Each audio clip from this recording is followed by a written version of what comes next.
What's good, YouTube? It's Rage Real. So in today's video, I want to bring you guys this Pistol Wild Trips mini scheme part 2. So if you enjoyed this video, go and drop a like on the video right now. Go ahead and sub and turn on post notifications on. So again, I'm in the Cardinals playbook. Again, I'm in the Cardinals offensive playbook. Man, I hope you guys are having a great day. So first and foremost, normally I know I do my part 2s on like gameplay, but this particular part 2 I wanted to kind of bring to practice mode, because in actuality the best way to use this offense honestly is between using this fake screen wheel, which I put out part 1 on why exactly I love this fake screen wheel, and also in part 2 what you guys will see is how to complement this with 4 verticals. Now, why do I like this offense? So I like this offense because this wide lead option, if you have a escape artist quarterback, is actually really good.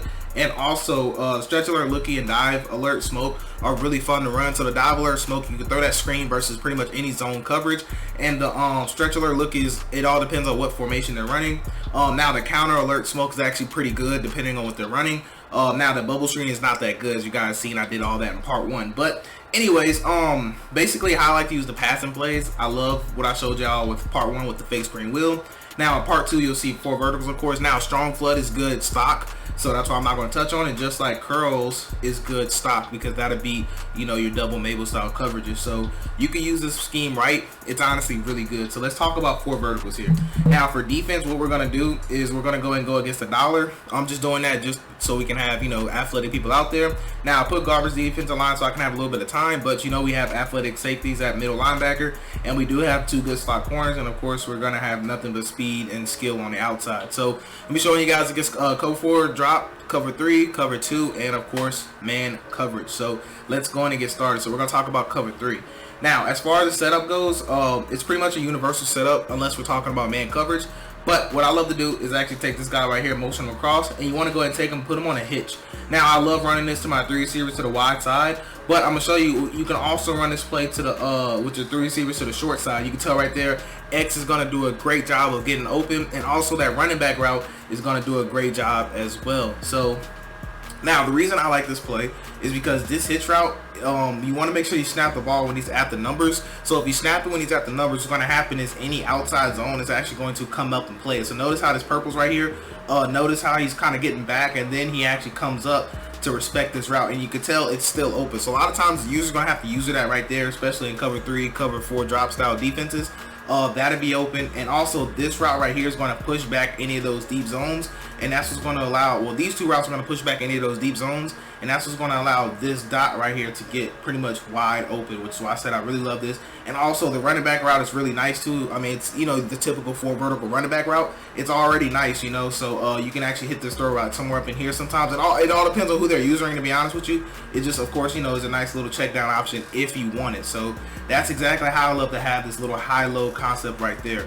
Now quickly, I just want to show you that you can run the same scheme to, you know, the short side of the field. It actually will work a little bit better to the short side, but the problem is that we won't be able to have those little RPO type of plays, you know, the ones where we throw the screen out there.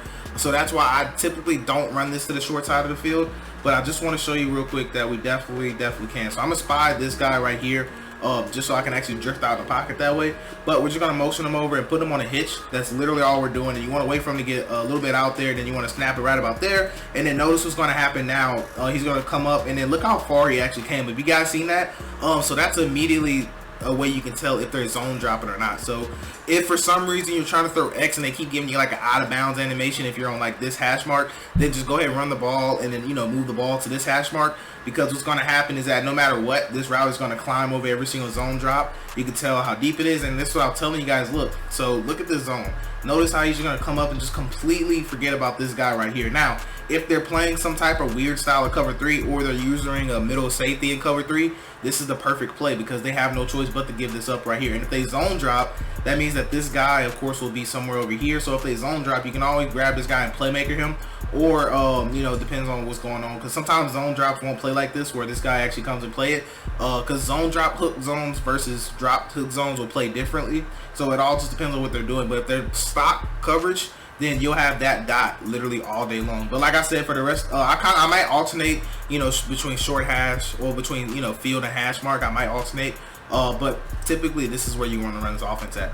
Now, I just want to show you cover 4 drop real quick too, just to show you that anytime they play a defense with a hook curl, it's gonna play the same exact way. So let me just go ahead and show you that too real quick. Let's go ahead and take them, put them on a hitch, and also I'm gonna show you guys some other concepts you can do with this as well. But this is just by far my favorite one. Sometimes they won't let you motion snap, but if they don't, I mean, it's completely fine. But just watch what happens. So notice how X is gonna climb, climb, climb, and then we'll have that nice little dot right there. And like I said, if for some reason that's covered, which I'll show you real quick too. So let's just say we'll go back to cover 4 drop. So let's just pretend that that's covered or whatever. Like for some reason that X route is not getting open. So there's a couple things you could do. So what I love to do personally, I would just go ahead and playmaker that guy. So I'd actually come here and I can grab him.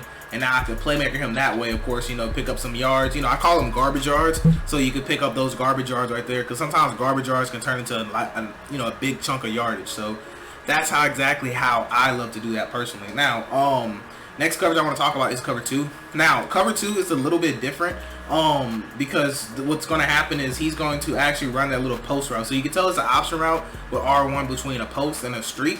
Now, depending on how you set this up, sometimes he'll still run the post, but sometimes he'll run a streak, excuse me. But with this particular setup, he's actually going to run a post, so it's actually going to look like a double post concept, which I actually am not a fan of. So notice how X and R1. So technically, what's going to happen too is that with that setup, you'll never have to worry about a mid read.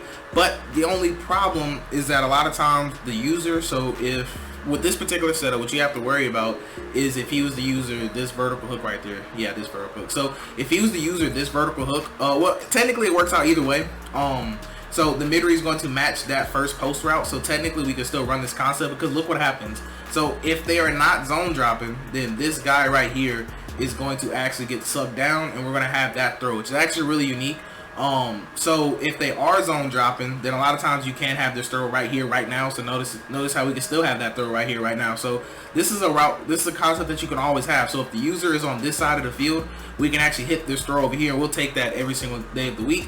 But if the user is on this vertical hook right here, then a lot of times they're going to drive on this route and they'll try to circle back and user this. So if they do that, a lot of times what I like to do if I notice that is I'll go ahead and hit, this running back route right here, and then I'll try to make a move on that guy, probably go around the edge or something like that. That's normally how I like to do that. So you can definitely use the same setup. Now, quickly, I just want to show you what this setup looks like versus cover 2 to the short side of the field, just to see if that person still matches, like that mid read will still match with our route. So let's go and put him on the, I can't talk. Go ahead and put him on a hitch. Excuse me, couldn't think of my words right there. But anyway, square, also that square can actually get open too. But I was trying to show you, we got to throw out a sack, but X, you could tell, clearly got over, and it doesn't matter that cloud is on the short side of the field. He is still actually going to get glitched out. But what I was trying to explain to you is that if they're playing cover 2, then they're automatically going to press him outside every single time, because it's 4 verticals. Because of its particular route, and a lot of times you can have this throw right here, like you can actually throw that hard to the sideline. That's why I actually really like 4 verticals for that reason, because they're always going to take an outside release. I've never called 4 verticals and noticed my receiver take an inside release, unless maybe they have some type of ability that forces them to do that, but I'm not aware of that even being in the game. But I'll just show you here real quick. So notice how he goes outside, and then a lot of times you can still have that throw. Just wanted to make sure I did mention that you can have that, because sometimes people forget you can actually still throw that, if they are pressing inside of their cover 2. So anyways, let's go and move the ball back, and then we'll talk about man coverage here, and then that's pretty much going to be the video. I wanted to make this a little short and sweet video.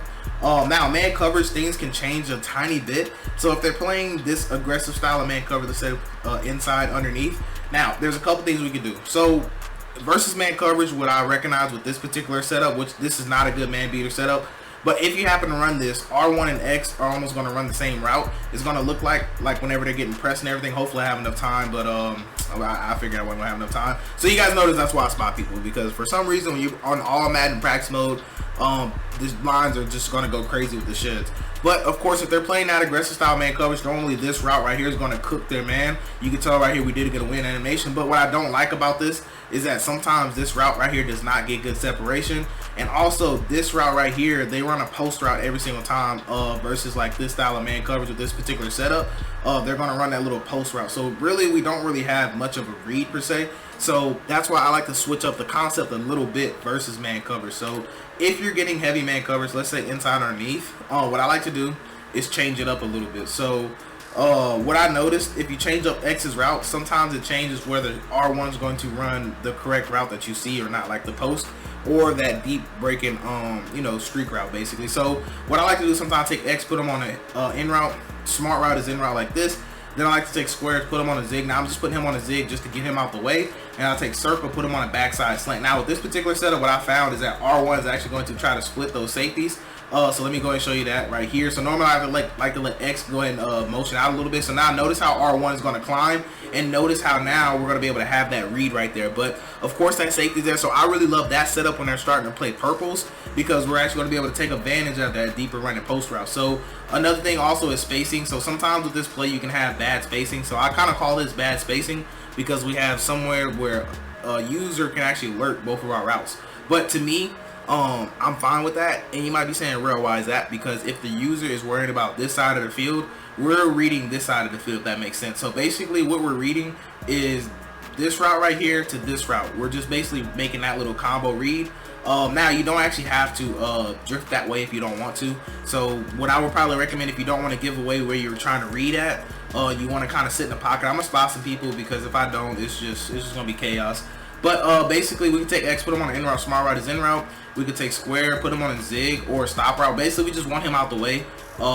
Or you can take him on, because if you put him on a streak, what's going to happen is that this post route is going to run into this streak route a lot of times, and that player guarding that streak will be able to catch a pick. So we really just want square out the way, honestly. So what basically we want to make a two-way read. So we got X on the in route and we have square on the hitch, or you could put X on the out route and you could smart route his out route like this. But the problem with this is that we don't have anything backside. So what you can do, you can take circle, put them on maybe like a backside slant. But the problem with this that I found is that, a lot of times this slant gets beat up unless that's your best player. So if you like this concept, you can put your best player there. And I'll show you this one real quick too. So basically we're going to make a two-way read. So notice how the slant, and then also we'll have that post, and then also the out route. So that's kind of like how that read progression would go.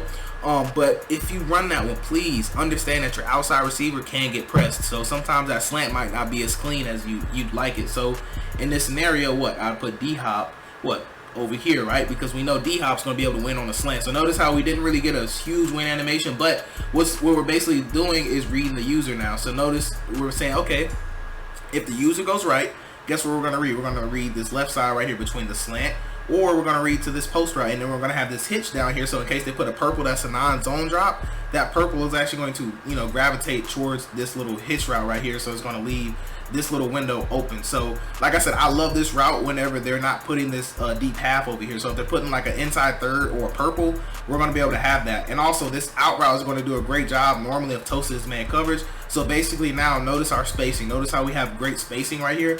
So I can throw this running back route if I want to, or I can throw this route and not have to worry about getting an interception, if that makes sense. So now let me kind of show you what I was talking about here. So let's say they ran a defense like, let's say they put a purple right here to try to account for, that X route, and then we're going to run it this way. Also, you can still run the X route if you want to. So like I said, you can run the first setup if you want. Or what you could do also, I know I'm talking a lot, I hope you guys do appreciate it, but I know I'm talking a lot. So one thing you can do too, you can make a simple read like this between, so with this particular concept, X, it will run the route that you see, and R1 is going to still run that same little post route. So let me just go in and kind of show you that. So notice how that X route can get right there. Oh, actually, okay, with this concept, they actually changed it up. So if you run it that way, what's going to happen is that that R1 route is actually going to run that little streak route. So that's something else that you should notate. So he's going to run right here, he's going to run that little streak route. So notice that that middle third is not there. Notice that we'll be able to just, lob that ball for a one-play touchdown if that third is not there. And he's going to run that, that little post route, well, the crosser route, excuse me. And then the backside slant, of course. So when you use this concept right here, basically that R1 route is always going to run that versus man coverage. So let me just kind of show you that too to confirm that. So let's just say we leave it this way, inside underneath. I'm just doing it this way for example. So we're going to block the running back. You can take square, either put him on a hitch or you can put him on a zig, whichever one you're cool with. And then we're going to motion this guy off for a backside slant. And then you see we did block the running back. So with this particular setup, you basically want to read between X and circle, excuse me. And then notice how R1, of course, well, actually he ran a slant there. So I think it all depends. So R1 actually ran a post route. So like I said, it's real finicky versus, because it just depends, because it's an option route, and I don't know how they judge what they're going to do based on, they base it off of their defensive coverage. I do know that, because notice how we ran the same exact concept, like literally the same exact play we just ran, but we ran it with versus 2 high safeties. And notice how this time he actually ran it to try to split the safety as if like it was a cover 2. So just be very mindful of that. That's the only thing dealing with these little option routes, is that they're kind of unpredictable. Just when you think you got to figure it out, a lot of times it's just something, you know. But what I do know is if they play a double purple concept like this, we're still going to be able to have that read open that we'd like. So let's take square, put them on it. I'm put them on a hitch this time, then take circle, put them on a backside slant. And like I said, this is a really great setup versus man coverage, because we're still going to be able to have all of our reads that we want to have. So notice R1 now, notice X, and notice R1. So a lot of times you can actually throw that out there, and if you have somebody who can make the play, you know, you could potentially, you know, catch that for a 1-play touchdown potentially. But anyways, last thing I do want to talk about is man coverage versus that 1 high safety. And then I want to show you, I'm going to shade over the top 2, and I want to show you that defense we were talking, well, excuse me, the last setup I gave you, which was X on that out route, smart route is out route, square on a hitch or a zig, and then we're going to actually take circle, put them on a backside slant, and we'll see exactly what they do. So notice we are playing the single high safety, and we're going to use this setup right here. Actually, no, my bad, not a motion over slant, my bad, regular slant, excuse me. So we're going to go ahead and use it just like this and just kind of see what's going on right here. And then that's going to pretty much be the video. So notice what happens here. So notice how our slant, of course, is going to be able to win. But also notice that that streak route turned, well, the route ran a streak and not a post. So it's a lot of reading. But so basically no matter which route that the CPU decides that they're going to run based on the defense, we're still going to have reads available. So for example, your read on this particular play would be what? It'd be between the slant and then this little option route, because it's all going to depend on where they drop that purple at, right? So that's how you're going to judge that. And notice that that's how we chose the slant. And a lot of times what's going to happen too is that purple, if it's not a zone drop, it'll drop down, or if it is a purple right here, then we'll just run the different setups that I showed you guys. So anyways, that's gonna wrap it up for this video. I do hope you have a blessed day. I'm Rage Real, and I'm out.